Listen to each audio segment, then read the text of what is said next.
Kapolda Sumatera Selatan Irjen Rahmat Wibowo menyatakan, Kanit Paminal Polres Musirawas Sumatera Selatan tewas karena bunuh diri.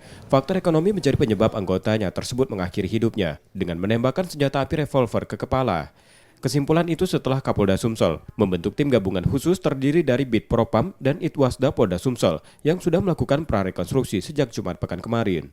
Kapolda Sumsel juga telah memberikan jawaban atas surat klarifikasi dari Kompolnas terkait kasus ini.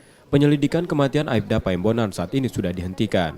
Sudah saya sampaikan kepada Kompolnas dan kita turut prihatin karena yang bersangkutan memutuskan untuk mengakhiri dirinya dengan cara itu. Pemeriksaan sudah dilaksanakan, sudah Hasilnya seperti apa? ya, dia mengakhiri hidupnya dengan cara seperti itu demikian hidupnya dia. Terus kesimpulannya apa Pak terkait dengan dugaan bunuh diri atau seperti apa? Dia mengakhiri hidupnya dengan cara seperti itu. Dengan undang-undang uang itu, seperti apa Jenderal?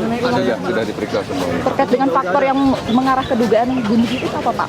Sudah disampaikan bahwa itu ada permasalahan ekonomi yang diemban oleh yang bersangkutan dan karena yang bersangkutan sudah meninggal dunia maka perkara itu sudah tidak bisa disidik.